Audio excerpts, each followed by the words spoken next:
Y desde aquí, desde Los Roques, les doy la bienvenida a este nuevo episodio súper especial de Postdata. Una postdata muy particular porque en verdad es una postdata que comienza y termina llena de un total agradecimiento por haber llegado hasta aquí a grabar un episodio que hablábamos antes de grabarlo, que nunca habíamos visto un podcast desde Los Roques y que este sea por lo menos para este proyecto el primero me hace muy feliz. Y cuando digo que es un episodio lleno de agradecimientos es porque justamente a través de lo que les voy a contar voy a expresar el agradecimiento de haber llegado hasta este lugar a través de mi discurso, de las cosas que comparto, cómo he llegado a desarrollar cada una de mis etapas en la carrera. Y siempre que hablaba y me conseguía con las personas en la calle diciéndome que bueno, que fino que había enfrentado a este reto de desarrollar postdata, siempre la conversación iba a un lugar muy común que era cómo llegaste a la radio. Y este episodio de hoy se lo quiero dedicar a eso, a contarle a las personas cómo llegué a la radio, que en Venezuela llegar a la radio es como indescifrable, ¿no? Cada quien tiene su desarrollo y su camino, pero no hay como una estructura tan esquematizada como quizás en otras carreras que te puedes preguntar cómo llegaste a ser médico cirujano y todo tenga unos pasos a seguir, o cómo llegaste a ser ingeniero civil y también hay unos pasos a seguir. En la radio los pasos a seguir son distintos en cada recorrido, ¿no? Y llama mucho la atención. De hecho, recuerdo que cuando nació en mí la idea de hacer radio fue porque la escuchaba y me preguntaba, ajá, ¿y cuál es el primer paso para hacer radio? Y era estudiar comunicación social, y abordé justamente la carrera por eso, porque me gustaba mucho la idea de trabajar en el medio radial, y el primer paso era estudiar comunicación social para entender que detrás de eso existe una profesión. Pero luego de estudiar comunicación social me di cuenta que no era solo estudiar comunicación social, sino también tener un talento y desarrollarlo. Y ese talento, cómo lo desarrollaba, se hacía complicado el asunto de cómo, bueno, entrar en una radio y después de estudiar comunicación era como, ajá, ya tengo mi título, pero ¿cómo se entra en la radio? Y estaban los cursos de locución, que si bien tienen muchísimo valor porque te enseñan la responsabilidad que hay detrás de un micrófono, el recorrido que veían quienes hacían radio era distinto, y yo decía como, ok, este locutor está en la radio porque hace televisión, y este locutor está en la radio porque tiene 40 años haciéndolo y comenzó desde muy joven, pero no había como un manual de qué paso seguir para ser locutor y llegar a la radio. Y justamente a mí me hubiese encantado escuchar quizás a los locutores que admiraba contándome cómo había llegado hasta ese punto. Y tuve pasos por cátedras de radio muy importantes, una de ellas organizada por uno de los fundadores de la FM en Venezuela, Osvaldo Yepes, la cátedra de radio de Osvaldo Yepes, y ahí conocí figuras que incluso ni siquiera había escuchado en mi vida, pero que habían sido fundadores de la radio. Y ellos allí, yo esperaba como estudiante escuchar su experiencia de cómo habían llegado a ser locutores, ¿no?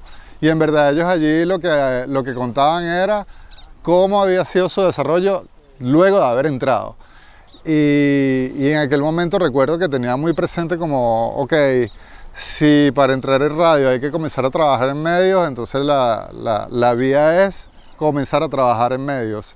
Y entré a trabajar en un canal que en aquel momento se llamaba Puma TV. Aquí voy a nombrar a muchos amigos y va a quedar al descubierto no por exponerlos, sino también para agradecerles, ¿no? Y si ustedes escuchan algún nombre conocido, les pido por favor que vayan y le digan a esa persona que Data los nombró en su podcast, para que sepan que es parte de un agradecimiento haberlos nombrado. En algún momento en la universidad surge la etapa en la que debía hacer pasantías, y junto a un gran amigo que todavía sigo en contacto con él y tenemos una amistad muy bonita que se llama Jomeini Brito, decidimos que la pasantía la queríamos hacer en un canal de televisión que estuviese ligado a la música, Por mi parte lo quería hacer porque la música me llevaba a la radio y haciendo televisión musical era un buen inicio para ver cómo podría llegar a la radio a través de allí. Entro a Puma TV a hacer pasantías y me toca trabajar como productor con Daniel Martínez, que era locutor justamente en ese momento de un programa en La Mega. Y también en ese momento Daniel Martínez estaba haciendo un programa de televisión de chisme y farándula súper divertido en verdad, que se llamaba Sálvese con Pueda en Venevisión, pero su proyecto paralelo era un conteo de los videoclips más solicitados en el canal en Puma TV, que se llamaba Top Videos.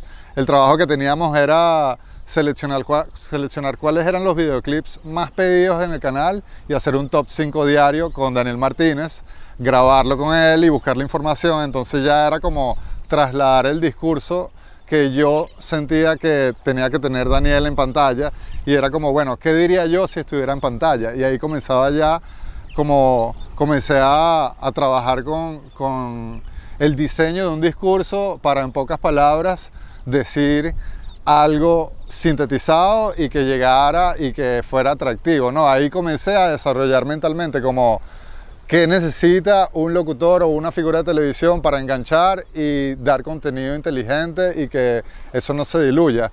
Y comencé con ese trabajo, y estando en ese trabajo, obviamente le dije a Daniel Martínez, que trabajaba en La Mega, le pregunté cómo hacía uno para entrar en la radio. Estaba yo no sé, en los últimos años de la carrera haciendo la pasantía, y él me dice, recuerdo claramente que Daniel me dice algo así como, oye, en verdad no sé cómo se hace para entrar a la radio, porque siempre es un misterio cómo entrar a la radio, cómo lograrlo. Y yo entonces me quedé así como, pero si tú estás en la radio y no sabes cómo llegaste, ¿cómo puede llegar entonces alguien a ser locutor específicamente en La Mega, que es la radio a la que yo quería entrar y a la que pertenezco, ¿no? Y entonces él me dice como, en verdad yo creo que en la radio tienes que esperar que de repente alguien se vaya y se abra un espacio y entres tú. Y entonces yo decía como, ajá, pero ¿cómo hago si alguien se va? ¿Cómo yo estoy en la fila para ser el próximo? Y la respuesta de Daniel fue como, bueno, entrando como productor quizás, o asistente de producción. Yo me quedé con la duda como bueno, no hay mucha estructura, algo de lo que me dice me llama la atención, pero nunca llegué a ir a la radio con un currículum. Sentía que en ese momento ya las estructuras obviamente han cambiado y las experiencias de cada uno es distinta. Esta es mi experiencia y este es mi punto de vista, no quiere decir que sea que así son las cosas, sino es mi experiencia, es mi historia. Y yo en ese momento pensaba como, bueno, yo llegar con un currículum a la radio sin tener fuera del medio o de la universidad experiencia, iba a ser como absurdo, ¿no? Yo decía como que, bueno, llegar a la radio tengo que llegar con alguna experiencia porque es muy valioso el espacio o el lugar y súper prestigioso, ¿no? Y en ese momento yo lo que tenía era una pasada encima en Puma TV y sigo desarrollándola, y en el camino de esa pasantía Daniel Martínez me dice que tiene un amigo que se llama David Rondón y que David Rondón está trabajando con Iván Losher. Y yo le digo, claro, mi programa favorito de La Mega es Scratch de Iván Losher. Yo escucho ese programa todos los fines de semana y en verdad mis influencias más fuertes dentro de la radio para ese momento, y creo que en mi carrera, han sido figuras como Iván Losher en ese programa Scratch del Acetato de la Vanguardia. Está también Rafael Cadavieco con el Show de la Mañana. Está Fernando Seis y el Chacal con Rocadencia. Cuando surge la oportunidad de trabajar para radioscratch.com, esta página web que tenía una radio digital sin locutores, solo de programación musical 24/7 de música electrónica, y era fundada por Eli Bravo y por Iván Losher, yo obviamente acepté la oportunidad porque era la oportunidad de estar un grado de separación más cerca de quienes me influenciaban, ¿no? Y la oportunidad de quizás trabajar con ellos en la radio. Y conozco a David Rondón, y David Rondón es otro de los locutores súper influenciados, y de hecho podría decirlo, no sé si él se considera así, pero yo podría considerar que uno de esos locutores apadrinados por Losher.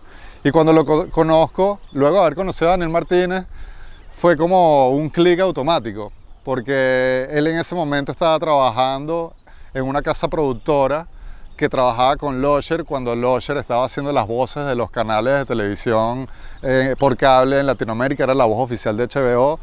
Y la idea de ir a esa productora y ver a Iván Losher grabando esos voiceovers ya era como que, ok, ya sé que por lo menos voy a conocer a una de las figuras más importantes de la radio venezolana que me influencia y que además está en la Mega.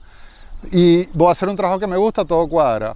Comienzo a trabajar con David, conozco a Losher en determinadas situaciones, sabiendo que estamos trabajando para la página web radioscratch.com, y en ese momento David me dice, mira, esta es la oportunidad de que trabajemos para el programa de radio de Losher. Losher quiere curadores musicales jóvenes como nosotros, que seamos sus fuentes de nueva música para su programa de los fines de semana. Y fue como que, ok, aquí comienza mi carrera dentro de la radio, siendo productor de cierta forma para Losher y su programa Scratch. Fue una etapa en la que, bueno, por primera vez escuché mi trabajo en la radio a través de la voz de una persona que yo admiraba, poniendo las canciones que yo había suministrado como parte de la producción. En ese momento Losher decide dejar el proyecto de Scratch y se lo otorga a David Rondón. Sigo trabajando con David Rondón haciendo ese programa, él emigra a España y comenzamos a hacer el trabajo de él en España y yo en Caracas para la Mega. Y era ese productor en la Mega que nadie conocía porque el programa era los fines de semana y el programa se hacía fuera de la radio, ¿no? Y en ese momento yo decía como que bueno, ya estoy en la Mega, pero a fin de cuentas no estoy haciendo un programa que se escucha todas las semanas, sino es un programa que pocas personas saben que yo estoy detrás de ese programa junto a David Rondón, ¿no? Era como muy por debajo de la mesa mi trabajo para la Mega en ese momento. Sin embargo, ya yo sentía que estaba haciendo, cada paso que daba estaba más cerca de lo que quería. Paralelamente a eso, yo ya estaba trabajando para canales de televisión, porque si algo logró que yo estuviera en la radio, en donde estoy hoy, es la paciencia y la calma con que desarrollé mi carrera. No tuve nunca la desesperación por llegar al lugar donde quería llegar, porque paralelamente a eso tenía un plan B que era el que soportaba el A. El plan B que soportaba el A fue el trabajo que hice para la televisión venezolana en Radio Caracas Televisión. Luego de estar en Puma TV, surge la oportunidad de entrar a Radio Caracas Televisión, extinto canal, en el que trabajé en el departamento de imagen y promoción, y ahí desarrollé todo un lenguaje ya más de branding y marca para un canal de televisión. Trabajando allí, bueno, surge este momento lamentable en el que el expresidente Chávez determina el cierre del canal, y en ese momento, antes de que cerrara el canal, ya yo quería trabajar en cable. No solo quería trabajar para televisión venezolana, sino quería trabajar para televisión internacional, televisión latinoamericana. Y ahí es cuando surgió la oportunidad para trabajar en Entertainment Television. Todo esto está pasando mientras estoy haciendo los programas del fin de semana y estoy teniendo mis primeros pasos como DJ. Estoy trabajando en Entertainment Television, un canal para Latinoamérica, en el departamento de imagen y promoción también. Y en verdad yo estaba trabajando en una oficina de 9 a 5, en un ambiente súper creativo para la televisión latinoamericana, pero lo que tenía en mente era estar en radio. Entonces, lo que me daba de comer y me mantenía como aprendiendo lo que se trata, aprendiendo todo lo que tenía que ver con el entorno corporativo y bueno, cumplir con metas y todo este tema que me dio una estructura también como muy de producción. Yo sabía que en ese momento quizás podría lograrlo en la televisión y que mi carrera fuera como productor ejecutivo en la televisión, pero seguía en mi mente como bueno, si no es en la radio, la televisión me está llevando por este camino. Y llevé con calma el tema de la radio, pasé muchísimo tiempo siendo productor de un programa de fin de semana que me encantaba, que era Scratch, y trabajando en la televisión, paralelo haciendo esta producción de radio y siendo DJ, surge en ese momento la idea de un periódico que se llamaba Urbe, que formaba parte de la cadena Capriles, un periódico juvenil importantísimo en la historia de la prensa nacional. Surge la idea de hacer un canal de televisión con contenido digital para internet. Estoy hablando de un canal que llevaba por nombre Planeta Urbe. Ya Urbe tenía un programa de radio que se llamaba Antena Urbe, y a fin de cuentas como que yo decía, bueno, trabajar con Urbe desde un programa de televisión está chévere. ¿Cómo surge esa idea? Eso surge a partir de un personaje que todavía sigo vinculado con él ahora en la radio, que es Alec Méndez. Alec Méndez me llama y me dice, Data, tú que sabes full de música y estás metido en el mundo del DJ, Gabriel Torreyes me está llamando para crear programas de televisión para el canal de televisión en internet de Urbe. Estoy hablando de un momento que todavía no existía YouTube. Así mismo, o sea, como que ahorita no nos cabe en la cabeza que no existía YouTube. Y en ese momento, en verdad, la plataforma de YouTube no existía, las plataformas de streaming no existían, sino existía la posibilidad de subir video a internet. Urbe se da cuenta que el internet es un boom. En ese momento, Urbe es dirigido por Gabriel Torreyes, que toma el cargo de Adriana Lozada, que había dejado Urbe para crear una plataforma antes de Facebook, que ya era como Facebook, que se llamaba loquesea.com. En ese momento el boom del internet era como este es el nuevo medio. Alec Méndez, que en ese momento era diseñador importantísimo y sigue siendo importantísimo en el país, pero en ese momento era como uno de los diseñadores más importantes de la escena alternativa del país, me dice, mira, tú que sabes de música y coño, estás trabajando en la radio de cierta forma y sabes de tele, ¿te gustaría hacer un programa micro para este proyecto que está montando Urbe en la internet? Y yo como que, sí, bueno, yo nunca me he enfrentado a una cámara, pero trabajo en televisión, sé cómo es la producción, me gusta la radio, ya estoy escribiendo de hace mucho tiempo guiones. En verdad, mi primer encuentro con una cámara y con un discurso propio fue con un micro para ese canal de televisión de Urbe que se llamaba Beat Traveler. Beat Traveler surge por una idea que Alec Méndez me dice, bueno, vacílate una idea y vamos a desarrollarla. Y yo le digo, mira, con Scratch, el concepto de Scratch y el concepto como DJ y lo que me gusta en la música es no solo abarcar un solo género musical, sino en verdad es abarcar toda la música y cuestionarme de dónde viene y por qué se va transformando, ¿no? Entonces yo le dije, vamos a hacer una cosa, vamos a hacer un programa para el canal de Urbe en internet en el que yo recomiende a algún artista del pasado que haya influenciado a un artista que esté en el presente siendo muy popular, y lo que yo considero ese artista del presente va a influenciar en el futuro y presentar uno que todavía no es famoso, que es muy vanguardista. Entonces pasado, presente y futuro, que estaba muy ligado también a lo que hacía Losher con Scratch, que era de la acetato a la vanguardia, pero también es un concepto muy amplio y musical, que es de investigación y de periodismo musical, no solo presentar una canción, sino saber qué hubo antes y por qué ahora son así y qué va a haber mañana a partir de lo que está pasando hoy. Y él me dice, coño, me parece bien de pinga ese concepto, vamos a ponerle Beat Traveler, el viajero del beat, y vamos a hacerlo así. Y ahí surge ese primer como espacio en el que yo comienzo a hablarle a una audiencia en internet, en micros, de 7 a 8 minutos, ¿no? Surge eso, se lanza el canal de televisión de Urbe para internet, muchísima gente le parece como súper llamativo el proyecto, todavía no sale YouTube, y mientras estoy haciendo eso, estoy trabajando para Entertainment Television y estoy haciendo Scratch con David Rondón.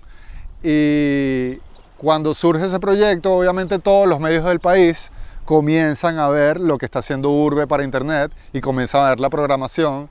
Y ahí es cuando conozco a Francisco Granados, que hoy Francisco Granados es A&R de una disquera importantísima mundial, ha pasado por Warner, ahora está en Sony, fue el que de cierta forma descubrió a Danny Ocean y fue quien lo llevó a la radio y como una figura muy importante. Él tenía su espacio en la Mega a las 9 de la mañana.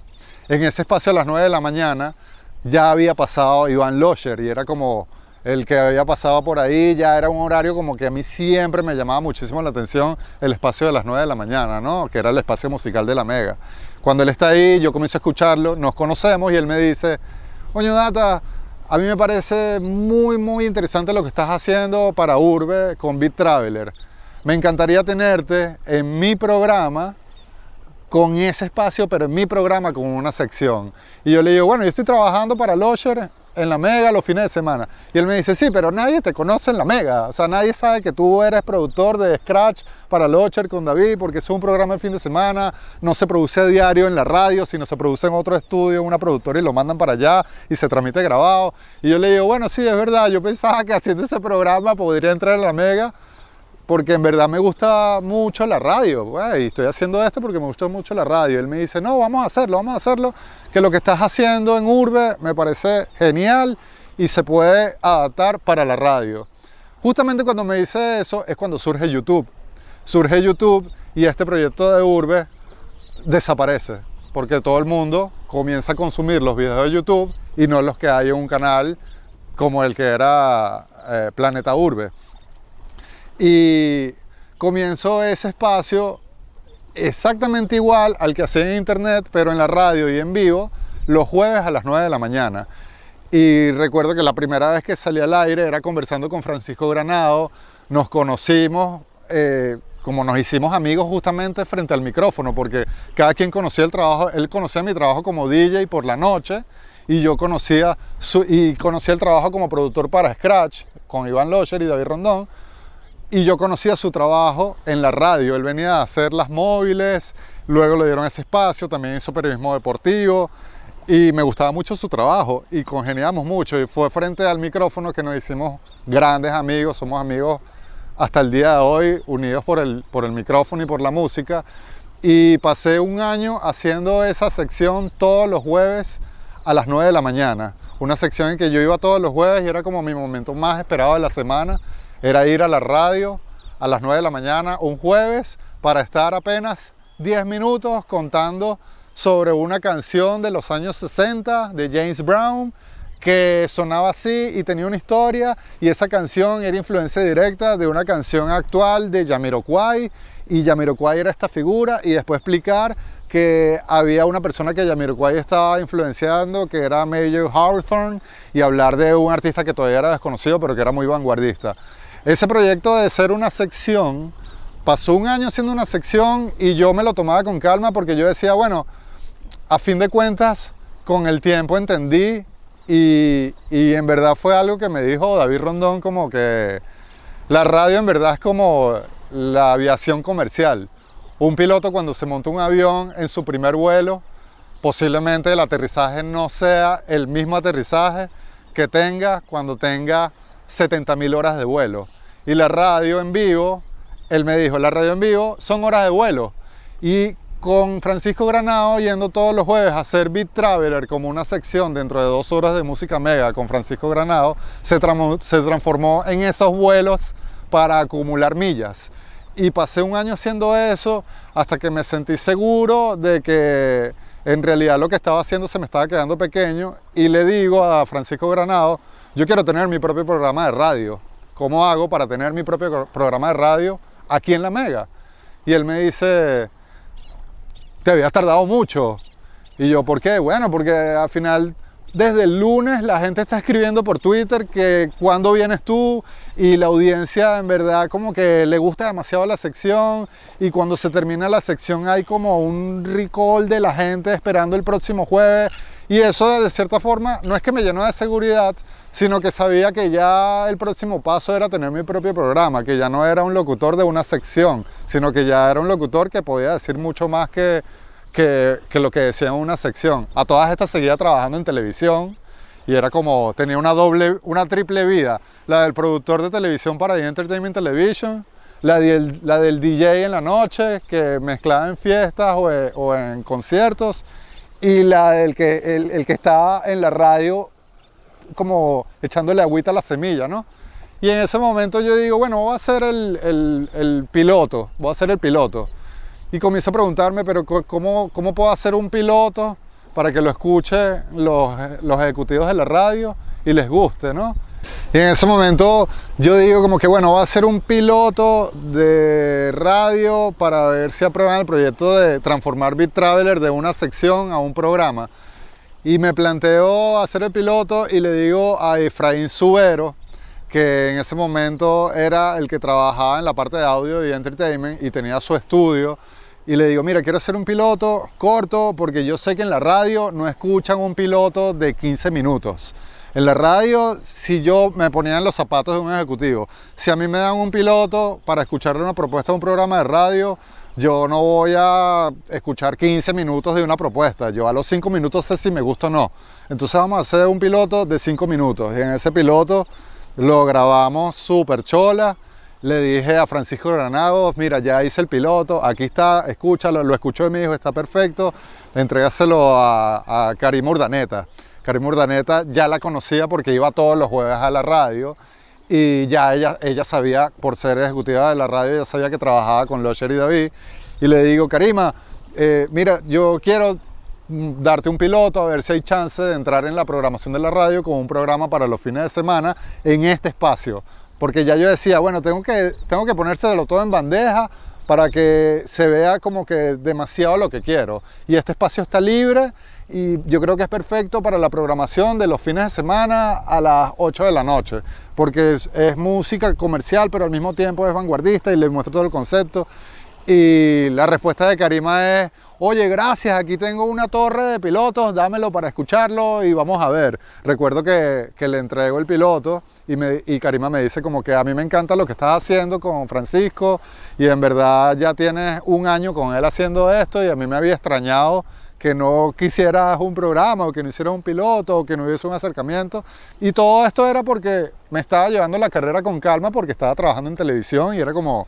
No existía desesperación dentro del desarrollo, sino era como muy paulatino el asunto, sin dormirme obviamente, pero sí esperando las oportunidades y construyéndolas también. Y recuerdo que se lo entregué y lo dejé ir y seguí haciendo la sección con el Oso Granados y eso se mantenía como en silencio y ya yo había desechado la idea, yo había dicho como que bueno, como que esto no se dio, pero tengo la sección, sigo con mis horas de vuelo, si es la televisión en donde me tengo que desarrollar, el camino y la vida me lo irá diciendo. Y en eso pasan los meses y recuerdo que después de una Semana Santa, Karima me llama por teléfono y me dice, Data, hay humo blanco. Yo no soy una persona tan católica como para saber qué significa humo blanco. Y yo como que... no sabía si decirle que era bueno o malo. Yo dije, ok, sí, buenísimo, hay humo blanco con tu proyecto. Y yo, ok, qué fino, y tranco, y me quedo como, no sé qué significará humo blanco. Y le comento a unos panas en el trabajo como que, me acaban de decir que hay humo blanco, y humo blanco es cuando surge la idea de un nuevo papa. Y yo como que, ok, es una buena noticia. Entonces la vuelvo a llamar, le digo, chévere, qué fino, que no puedo hablar contigo. ¿Cómo es la cosa? No, mira, les gustó el proyecto, buenísimo. Justamente para la hora que tú dices, los sábados en la noche, Beat Traveler, transformarlo de una sección una vez a la semana a un programa de radio todos los sábados en la noche. Eso sí, tienes que venir a hacerlo en vivo todos los sábados. No sé si quieres tomar ese compromiso de todos los fines de semana estar en Caracas haciendo tu programa a las 9 de la noche. Losher ya había dejado Scratch, David Rondón había emigrado a España y también había dejado Scratch porque estaba en España y los cambios de horario, todo eso, y el programa entra como Beat Traveler. se solapa con Scratch, pero a pesar de ser conceptos parecidos, Scratch era mucho más de electrónica hacia la vanguardia y Beat Traveler era más como, de cierta forma, de periodismo de investigación musical, de dónde vienen las canciones y hacia dónde va el futuro de la música y todo esto. Y comienzo mi programa Beat Traveler, que tuve alrededor de, no sé, estuve como 3, 4 años todos los fines de semana disfrutándolo muchísimo, o sea, como aprendiendo muchísimo de lo que era la radio en vivo, teniendo esas horas de vuelo los fines de semana, hablando en vivo. Y cuando estoy haciendo Beat Traveler, viene el segundo paso de, bueno, yo siento que ya estoy preparado para tener un programa todos los días de la semana. Y surge otra vez esa idea de cómo hago para estar pasar de los fines de semana a la semana, porque ya era la segunda etapa. Y en ese momento comienzo a trabajar en Venevisión. Y trabajando en Venevisión, y me encuentro con Mariela Celis, y Mariela Celis ya la había conocido porque tenía un programa con David Rondón, que se llama Los Jackson 5. Y nos hacemos grandes amigos y Mariela Celis se termina transformando en quien yo considero de cierta forma mi madrina en la radio. Y es como algo que no todo el mundo sabe, pero en verdad le debo muchísimo a ella y se lo agradezco a ella y a todos los que he nombrado en este podcast. Y ella me dice, mira, yo creo que tú lo que tienes que hablar es con esta persona que es este ejecutivo de la radio, esta persona le encanta tu trabajo y tienes que ser sincero y tienes que decirle que quieres estar en la semana, que cómo se hace eso. Y estuve durante un tiempo tocando las puertas dentro de la misma radio en donde trabajaba los fines de semana y una cosa llevó a la otra y a fin de cuentas hasta por un momento llegué a perder la paciencia y llegué a pensar en otras radios. Y ahí fue cuando dije como en realidad yo quiero hacer radio, si es en la Mega es donde quiero, pero si no es en la Mega la vida me está diciendo que es en otra radio, hay otras radios. Y comencé a tocar la puerta en otras radios y en las otras radios lo que me decían era por qué me quería ir de la Mega. Y mi respuesta a las otras radios era que yo no me quiero ir de la Mega, yo lo que quiero es hacer radio. Y en ese momento, buscando otras oportunidades, fue cuando la radio me dijo, mira, se abrió un espacio las noches de lunes a viernes. Y ahí es cuando tengo mi primer programa de lunes a viernes de 7 a 9 de la noche que se llama Lado B. Cuando llego al Lado B, yo seguía trabajando en la televisión, ya me había ido al canal que funda el circuito que es Unión Radio, entonces trabajaba para el canal de televisión de Unión Radio y al mismo tiempo tenía un programa en la noche. Entonces era como trabajaba de día produciendo para televisión, para el canal de televisión de Unión Radio y de noche trabajaba para la radio, haciendo mi programa de 7 a 9 del Lado B. El programa le va tan bien que Sabrina Salvador y el enano, que era guitarrista de Caramelos en ese momento, deciden irse a la ciudad de Miami a mudarse. Y Sabrina Salvador tenía un programa a las 3 de la tarde que se llamaba Merengada Pop, y se abre ese espacio y queda libre. Y yo aprendí en ese momento que las oportunidades también hay que construirlas, que no solo te caen del cielo, sino que hay que construirlas y que muchas veces las personas no saben las cosas que tú quieres y hay que decirlo. Y en ese momento yo dije, yo tengo que decir que quiero estar a las 3 de la tarde, que ya no quiero estar a las 7 de la noche. El programa pasa a las 3 de la tarde y se comienza a escuchar a nivel nacional y ahí ya tengo tantas horas de vuelo que llega a ser un programa nuevo con un locutor que tiene mucho tiempo haciendo radio y se comienza a construir y a solidificar mi discurso dentro de la radio a través de la música. Y bueno, el programa Al Lado B en la tarde fue, yo diría que el programa que me dio a conocer dentro de la radio venezolana y surge de nuevo la oportunidad de tener un mejor horario, ¿no? De escalar a un mejor horario. Y yo estaba feliz en mi programa de 3 a 5 y Rocco Pirillo tenía de 9 a 11 de la mañana el espacio que había tenido Francisco Granados. Y en ese momento Rocco y yo trabajamos juntos en Entertainment y Rocco me dice, yo le digo a Rocco, a mí me encanta la radio y tú estás haciendo E-News Radio con E-Entertainment, pero es un programa de E-Entertainment para la Mega, que era un micro, y yo estoy haciendo este programa en la noche. Y yo le digo, deberíamos hacer un piloto los dos para tener un programa los dos, porque tú eres muy bueno y yo también, y los dos creo que seríamos una buena mezcla. Y Rocco me dice, sí, vamos a hacerlo. buenísimo, hacemos el piloto, lo entregamos y la radio decide que Rocco solo podría tener un programa mejor él solo y yo seguía teniendo Beat Traveler. En ese momento yo digo como que bueno, luego viene el lado B, pero en algún momento pudimos haber tenido un programa juntos Rocco Pirillo y yo. Él saca Stereo Pop y decide irse a México y se abre cambiar de horario y yo digo, yo siempre quería estar a las 9 de la mañana desde que escuchaba a Iván Locher y desde que escuchaba el Librao en las mañanas yo siempre quería estar en la mañana y volví a decir que quería estar en la mañana si no tenía otra opción y lado B pasa a la mañana con otro nombre que es Más que Música porque no quería repetir el mismo formato porque el programa de Rocco estaba muy establecido y pasar un programa a sustituir otro no me parecía lo correcto, sino me parecía más correcto crear uno nuevo. Entré en la mañana con MQM Radio, Más que Música, y bueno, fue un encuentro difícil porque le estaba hablando a una audiencia que estaba acostumbrada al contenido de Rocco Pirillo, con las noticias de Game of Thrones, los superhéroes y todo este tipo de contenido. Sin embargo, siempre tuve claro que la radio, todos los días en la radio alguien te conoce. Y todos los días tienes que hablarle a la radio como me están conociendo hasta cierto punto, que es, si no me conoces yo soy así, y si me conoces ya sabes quién soy y estoy hablando así. Pero es un proceso, ¿no?